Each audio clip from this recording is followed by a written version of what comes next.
So lately, I've been seeing a lot of different posts from people trying to figure out how to pay off debt. And as you know, I am not completely debt free, but I have gone through a debt payoff journey where I've paid off credit cards. I'm now working on paying off my student loans. So I'm going to share with you how to set up the plan. So if you're ready to pay off your debt, you'll know exactly where to start. So the first place you're going to start with is your why. A lot of people have different reasons why they want to actually pay off debt. It may be that you're realizing that your minimum debt payments are just as much as like your living expenses, meaning your rent and your mortgage and all your utilities and your car payment and all of that. And having both of those numbers be very close to each other can put a strain on your finances. Maybe it's the fact that currently we're going through a period where inflation has increased, prices have increased. And so now that prices have increased, you're actually starting to feel the pinch and you're looking for a way to relieve that. And so one of the ways to do that is by paying off your debt. It may be also that you're actually taking a look at your debt and the interest rates and realizing like, hey, these minimum payments that I've been paying all this time, even though I may not be adding debt, my payments are going up. And that's because your interest rates are changing and you're realizing this is not favorable for your situation. So you want to change it. There are plenty of different reasons why, family changes, income changes, things like that, that may drive you into wanting to pay off debt. But it's really great to establish why. And you could definitely determine your head. You definitely can write it down, but you really want to have your why behind it, because your why is what is going to keep you motivated when it comes to this debt payoff journey. Once you have established your why, then it's time to really commit, saying like, this is what I'm going to do. I'm going to pay off debt. Regardless of the methods or any of that, you have to really say like, I'm going to focus on paying off this debt because it's not helping me get to where I want to be, or it's not helping me feel comfortable in my situation. Maybe you have other goals that you want to achieve and you're realizing this debt is holding you back. So the next thing you need to do if you're looking to pay off debt is start the process of changing your behavior. A lot of people are not realizing that your behavior is what may have gotten you in debt in the first place. Now there's other situations that occur, like, maybe you unexpectedly lost a job, or maybe you've had changes in your family structure, things like that, that may have caused you to take on more debt. But most people are just overspending. Like, you see something you like, you pick it up. You don't even think about like, how am I going to pay for in the future? You just swipe your credit card. Or you decide you want to take a vacation. You're like, oh, I'll pay it off, but you really haven't created a plan to pay it off. So really, you're just paying the minimum payments and not really making the effort to pay off your debt, and interest is just accruing and the payments are getting larger. Like, a lot of times it's really your actual behavior, and sometimes you don't even realize it because there are small things. Like, for me personally, I used to have a ball in the Target dollar spot. And let me tell you, it's not $1 anymore either. Like, I haven't really been over there lately because that is a behavior that I stopped. But I think it's like up to $5 now. But that little area when you first walk in Target, they'll have all these little things. And before it was like $1. But you're picking up random stuff you don't even need. Like, are you using it? And I even realized that even though I cut that behavior, I will tell you now that like, I really have a habit of picking up little stuff like in the store, especially in those little sections that they put by the checkout to get you to buy things. Like, don't put me in Ulta, don't put me in Sephora, right? So really, I just probably upgraded. But thank goodness I don't go to those stores as often as I go to Target. But I will like see something and pick it up and try it. A lot of the products that I use, I probably started using them because I picked them up in that little spot by the checkout. So like, you got to think about that. Like, when I'm trying to cut expenses, that's something I know, like, if I'm going in this store to pick up this thing, go in that store and pick up that thing and walk out. Don't pick up anything extra. So you have to think about like, what are your behaviors? You also have to stop adding debt to your credit. So if you are going to pay off debt, you can't keep adding to it. okay? It's not going to help, especially if you have like credit card debt. You're not going to feel the effects of paying off the debt, and then you're going to feel like you're just paying extra and doing all these things to pay off the debt, not realizing that you're combating your payment by continuously charging more things to the card, right? It doesn't work like that. Like if you make a $200 payment on your card, but then you charge 100, you really only made $100 payment. But in your head, you're upset because you made a $200 payment, but you don't really see your balance going down. You know, things like that. So you definitely have to change your behavior. Another step that you should take when you are looking to pay off your debt is start looking at your spending, and then we're also going to track your spending. So that means evaluating your spending. So this is also going to help you with changing your behaviors. You're going to look back at your spending over the last 3 months. So look at your checking account, look at your savings accounts, look at your credit card statements, and really write down what you were spending money on.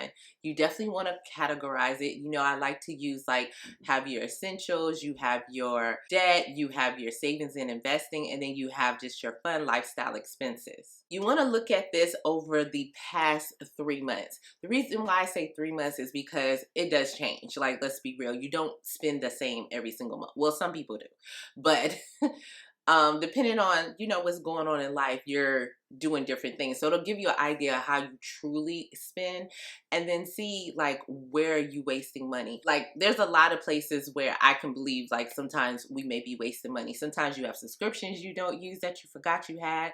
You realize like you're spending the same amount at the grocery store that you're spending on eating out. Now that's not working out. Like unless you have a really big family, I don't see how that's working out in your favor. Like your food that you're buying from the grocery store is probably going bad, unless you buy a lot of processed food. But something's going bad in your refrigerator, I believe.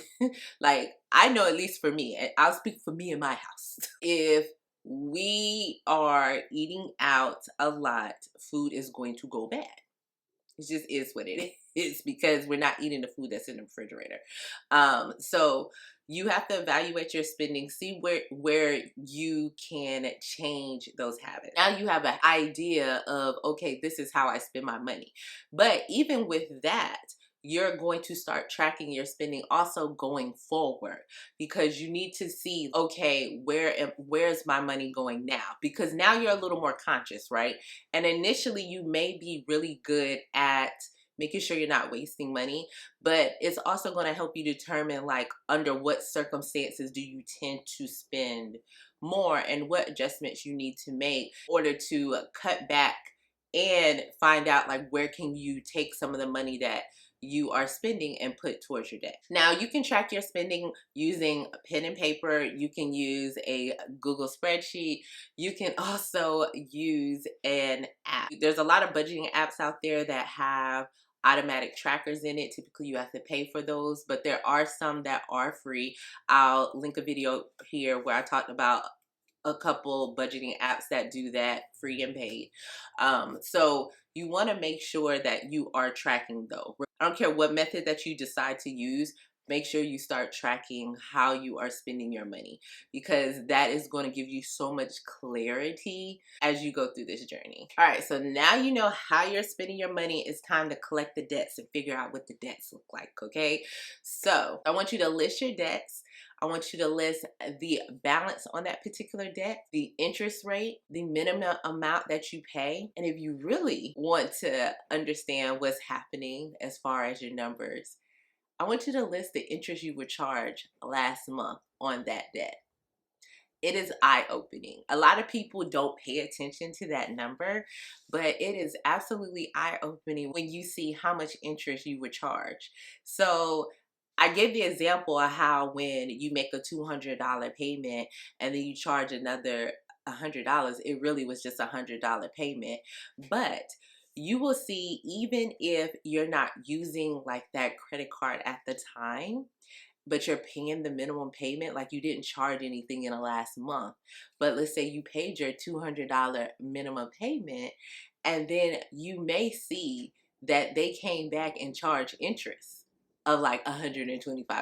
And I'm just making up numbers here, so I don't have any percentages to go off of. That means that literally only $75 went to principal. That is something that will really get you motivated when you see how much interest they are charging you each month on your debt. So write that down and then total it up. It's really important to know how much you're paying towards debts each month.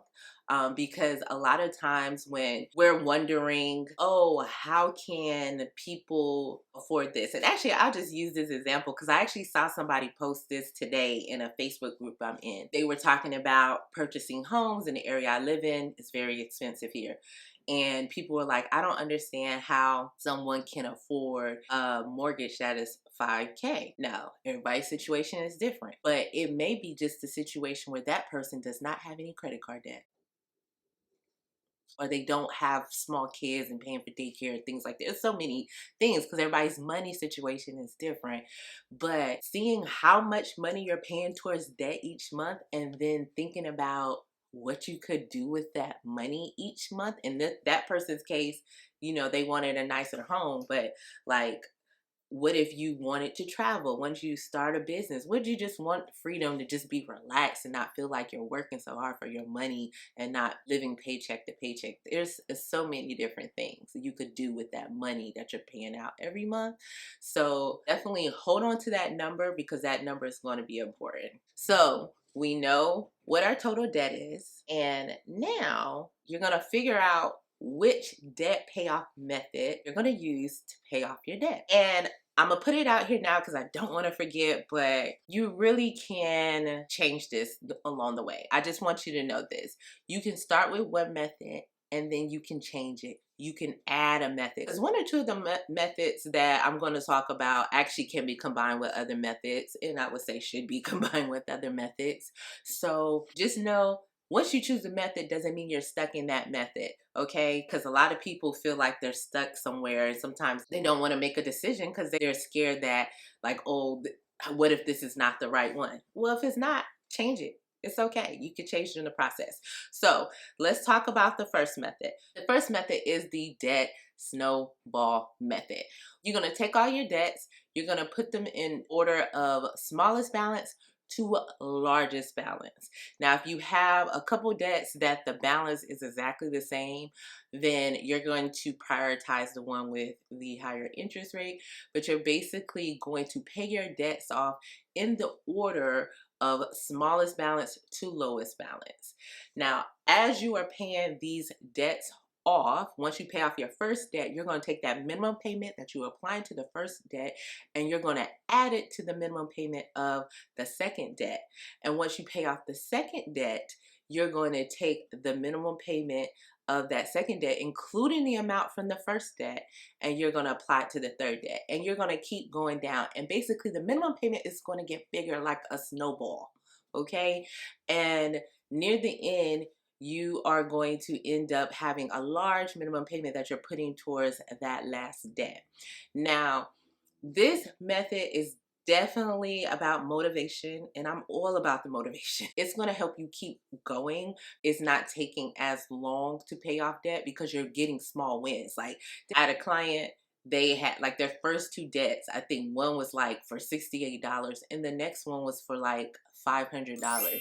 They were able to knock out both of those debts within like 3 months, and it got them excited and they kept going because at first they're kind of like, yeah, but it got them going, right? That's what the debt snowball method does for you.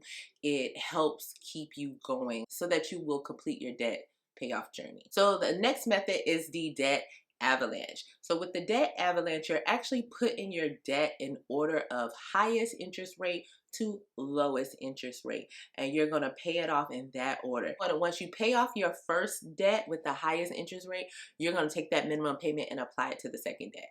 You still do that, but the whole idea behind this method is that you're going to pay less interest because you're paying off the debts with the higher interest first. So it basically allows you to pay less interest over time, but it doesn't take balance into consideration. It may seem like it's taking you longer to achieve. You're still working towards the goal. So If you are a numbers person and you are all about paying less interest, then the debt avalanche method is the way for you to go. The next method is the increase my cash flow method, or at least that's what I've been calling it.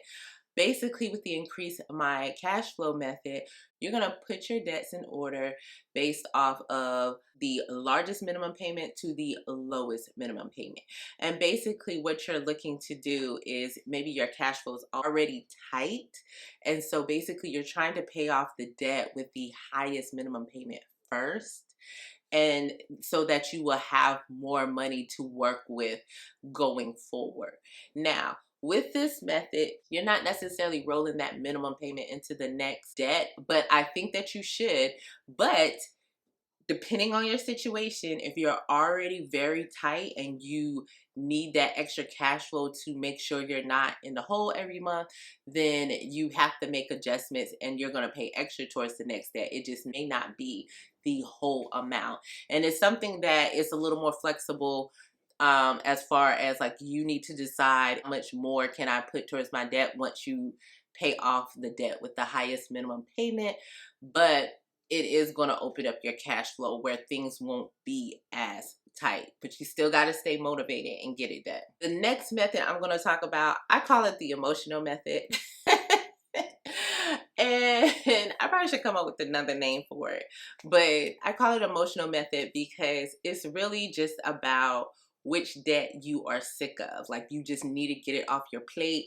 Maybe they're getting on your nerves. Maybe it's a family member, something like that, or a coworker, or a friend, or whatever. So basically, the emotional method is basically the debt you hate the most. You're going to pay that off, and you'll basically put your debts in the order of debts that you hate. Now, if you just have like one debt that you want to pay off first, and then go into like the debt snowball, the debt avalanche, you could do that.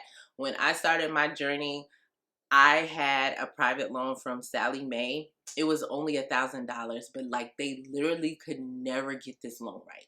Never. They never could apply the payments right. I was always calling them every single month. And so my goal was to pay that one off first before I went into the debt snowball. And that's what I did, because I was sick of them. So like I said, if it's a family member or somebody who's always looking at you funny, counting your coins because they're like, oh, you spending money, but you owe me money. And maybe you use this method first, right? You want to pay off that loan first, and then maybe go into another method, or just you list your loans in order of the ones that you hate, the ones that will make you feel more comfortable, because personal finance is personal. Maybe there are debts that you want to pay off first because that's going to make you feel more comfortable in your situation. The next method is the snowflake method. Now, this method should be combined with another method. And basically, as you're getting money, you are using these little bits of money that you're getting here and there, and you're throwing it on the loan. So for example, let's say like, oh, you got $20 from, maybe somebody just happened to give you $20. So you throw that $20 on the loan that day. Okay, you're not waiting to to send it with your payment or send an extra payment. You go ahead and throw that money on a loan. Let's say that you may have like one $5, or maybe somebody gave you a $5 gift card. So you're going to take $5 out of your checking account and put it on your loan or your credit card. You're basically like taking every little bits of pieces of money that you're getting, and pieces. My grandmother used to say pieces, so that's where I got pieces from. But you're taking your little bits of money and you are throwing it on your loan or your credit card. And so that is what snowflaking is, right? You're just throwing little bits, and those little bits of money can really help you put a dent. I know people don't think so, but if you just think about interest alone, it could help you. I remember back in the day, I was following this woman, and she was paying off her student loans, and she was paying off her student loans by literally making a payment every single day, because she was cutting the interest down. And her payments weren't huge. They were small payments, but basically she calculated what her interest was every day, because student loans compound interest daily, if you did not know. And she calculated how much her interest charge was daily, and she paid it every day. And that helped her to be able to set it up where her monthly payment actually went to her principal, like, because she already paid the interest off. So she basically snowflaked her student loan, and she was able to pay it off. And she had a large student loan. So, snowflaking is a way to really help you, even if you don't have a lot of money to put towards your debt initially. It's a way to start the process and kind of get you going. And it's something that you should definitely implement even through the journey. And the last method I'm going to mention is what I call the new minimum payment method. So basically, when you look at your credit cards, especially, right, they're giving you a minimum payment to pay. It's usually 3% of your balance. There's maybe some cards that are a little bit higher, and especially if you have like a charge card that wants you to pay the whole amount by the next month, but typically it's around 3% of your balance. So when you look at your card, they're going to give you this minimum payment. But remember how I told you to write down how much interest that they charged you in the last month? Well, you're going to use that number, and that is going to be your new minimum payment. So it will be the minimum payment plus the interest. Let's say, for example, your minimum payment is $25 and the interest you paid the month before is $10. Now you're going to have a minimum payment on this credit card of $35 each month, because basically you're trying to knock off that interest that they're going to come back and charge you every month, no matter, and especially if you're not adding, because you're not supposed to be adding anymore. You're not supposed to add any more debt. If you add debt, it's going to change the process. Each month you're going to put $35 on this card. Even though the interest is coming down, you're going to continue to pay $35.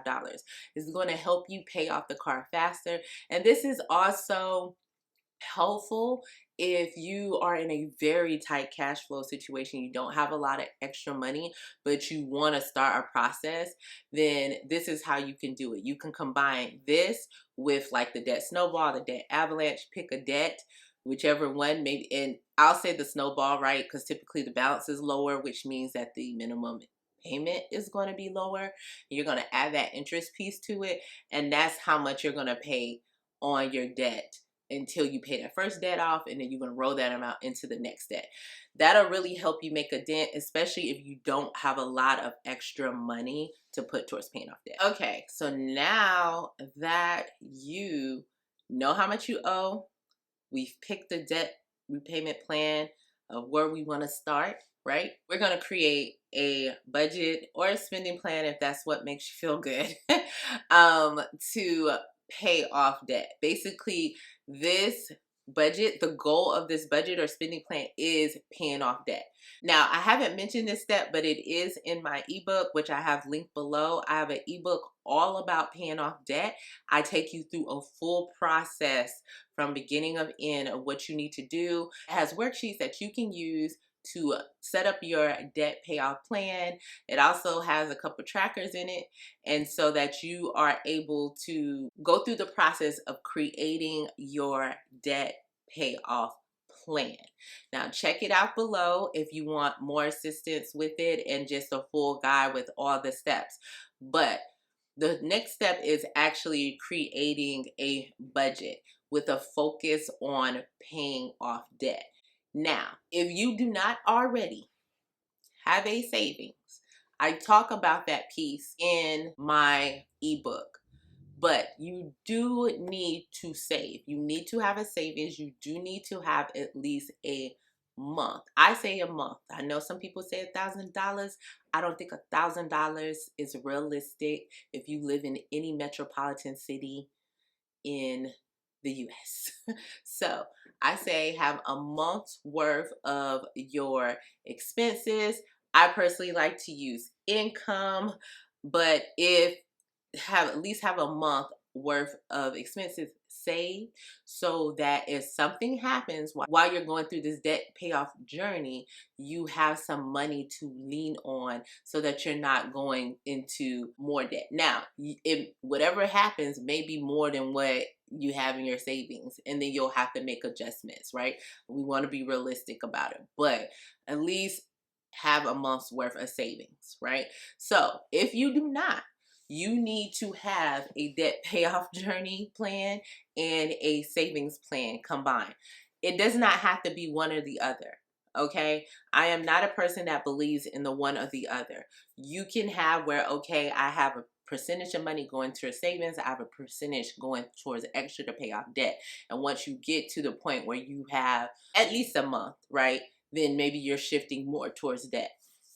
If you feel more comfortable with having more in savings, then do that until you get to that comfort point, and then start aggressively attacking the debt. But you want to make sure that you have some money, okay? Have some money in savings, because I don't know about you, but life don't care nothing about things were going good. Things would be going great, and then all of a sudden, something happens.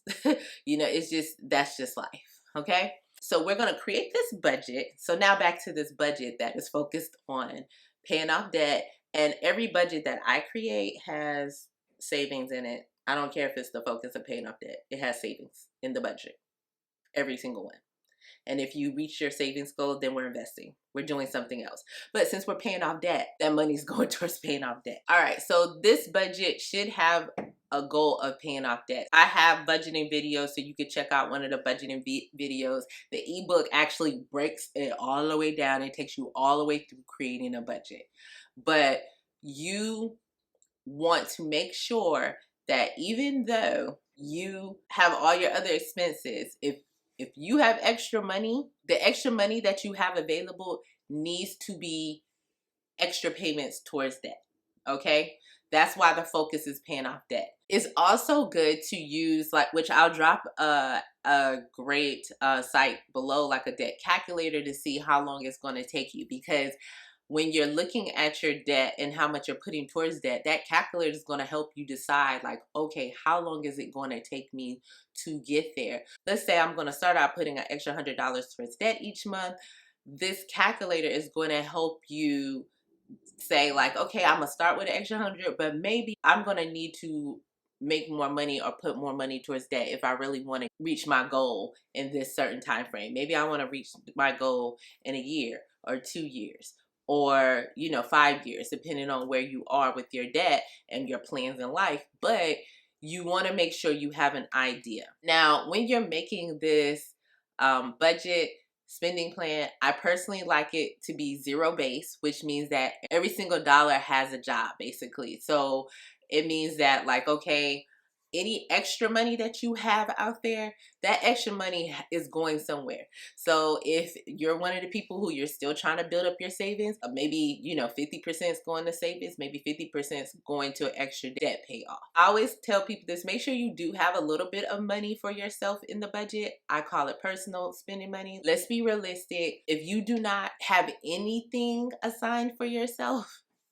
you may not make it. And I want you to make it. So make sure you have something assigned for yourself. I love having some personal spending money that I can spend on anything, do anything with.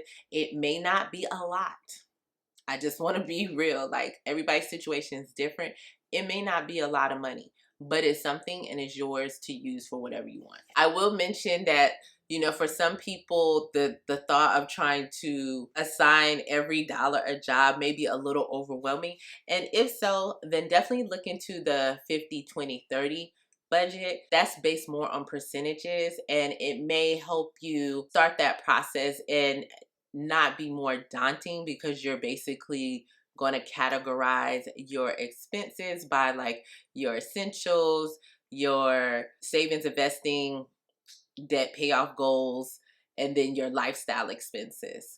I will say, though, if you are paying off debt, you should flip the 20 and the 30. So 50% is your essentials. 20% is usually your savings and investing, and like any financial goals, which includes like debt payoff. 30% is your lifestyle expenses. If you're paying off debt, I would say you should switch your lifestyle and your savings, investings, and debt payoff goals percentages. So now lifestyle will be 20%, and then savings, investing, debt payoff, financial goals section will be 30%, because that will help you to be able to really speed up the process. And I think you'll start adjusting once you see that like it's working and you're getting there. So remember, I had you track your spending. So when you're making your budget, you definitely should be referencing what you actually spend money on. Now, you may cut some things down, but let's be realistic, because I've definitely seen where people have tried to make budgets based on how they want to be and not who they are. But by tracking your spending previously, you should know if there's some things in your that you're putting in your budget that you could possibly cut out so that you can get more money to put towards your debt or your savings, right? So that's one of the reasons why I had you track your spending and see how you spent for the last 3 months. Because when you're creating your budget or spending plan, if you're getting to the place where you're not seeing where the extra money is going to come from because you've been overspending, this is going to help you see like, okay, maybe I need to cut this. Maybe I have these memberships that I'm not using.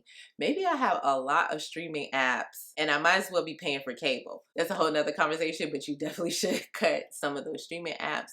Like, what are you paying for that you're not really using, or you know that you're really not benefiting? Maybe you don't even enjoy it and you can make adjustments, or you could even just maybe not cut it out, but maybe reduce how much you're spending so that you can get to your debt payoff goals. Now that you have your budget in place, like, you can start your journey. But you may be in a situation where you have no extra money to put towards debt, right? You can't see how you're going to be able to start this journey, but you are ready. Now, I talked about cutting some expenses and I named small expenses. But truthfully, when I cut expenses, I start larger. I start in my essentials. And then I go through to another category that you may be a little shocked by. I start in my essentials first. What can I cut down in my essentials that I can get some extra money? So typically, and actually I'm about to do it again, y'all. I typically start with like the big things. So like I'm paying for like insurance. So if you have a vehicle and you're paying vehicle insurance, in my household we pay for a lot of insurance. So typically after a certain amount of time, I see it keep going up. And granted, I'm gonna give y'all a little tidbit. Cause I know how this piece works. Sometimes insurance does go up, and it goes up because the state insurance commission has increased the rate. I definitely know they just did it for where I live. They also did it in North Carolina. They recently did it, and so like you're seeing the effects of that. But regardless of the fact, if I've been with you for a certain amount of time, I definitely start shopping around to see who is offering me a better rate, because I'm not about to be paying you extra money. So that's one thing that I do. Now I will say, from the insurance standpoint, when you're shopping for this better rate, you need to make sure that you're looking at the same exact coverages that you already have, because if you're gonna have less coverage, then yeah, that's maybe why it's cheaper, right? But I started looking at my fixed expenses and things that we're paying for, and I will try to figure out what can I get rid of, what can I decrease, who can I shop around and get a better rate from. If you have like internet, if you still have cable, call them. Let's talk. See what you can negotiate. Especially if you don't have like contracts, because I know some companies have contracts, but I would call and see what can be negotiated. The next place that I start to cut is in groceries.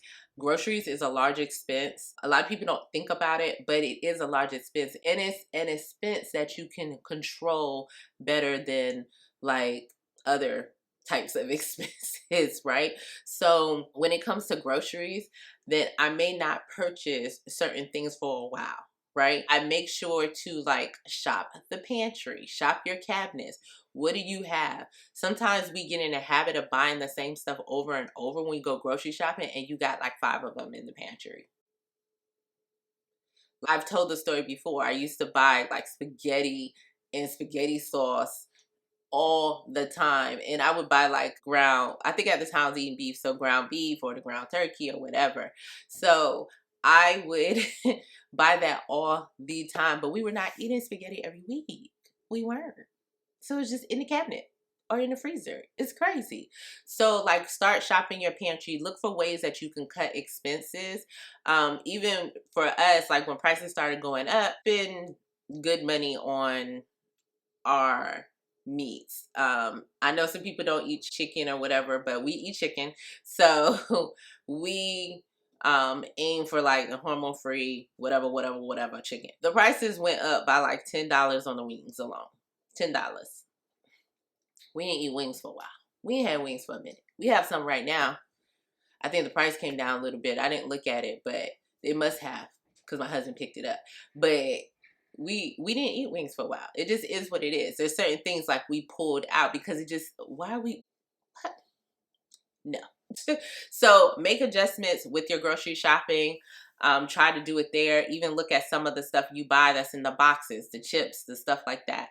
Try to make some adjustments there to offset your expenses. Now, I already talked about subscriptions and stuff like that, but truthfully, there's only so much you can do to cut your expenses. At this point, you just need to increase your income. And so what can you do to increase your income? Can you work overtime? Can you get a part-time job? Can you change your job, right? Some of you may be able to go into like in your field, may be able to increase your pay by just changing your job. And I don't mean a small increase, right? We're looking for some ways to, well, small is subjective. Small is subjective. So what I would say is, like, is there another position in your field that you are qualified for that you can go into? And when I say qualified, it don't have to be all the qualities on the job description, okay? If you have most of them, you're probably qualified. What side hustles can you add to help increase your income?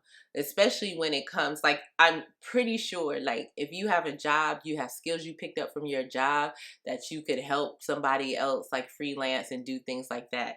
If you have a hobby that you love, you can do that. So I've mentioned so many different hobbies, but I'm pretty sure I mentioned my friend who has a bakery on the side that she does great with. I have another friend who she is really great. She designs clothes. So she does alterations on the side.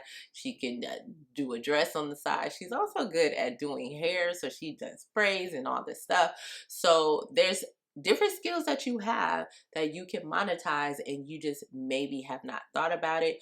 You can do like some freelancing, maybe some video editing. There's so many different things you can do to increase your income. Once you start increasing your income, make sure that you are putting that money that you have increased towards your debt. That is not extra money for you to shop with. It's not, okay?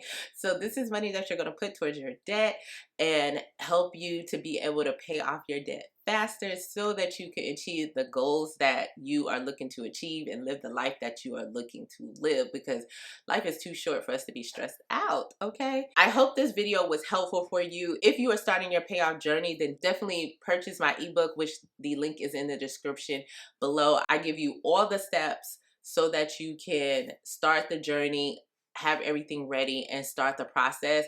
I even have 100+ different ways that you can increase your income and make money.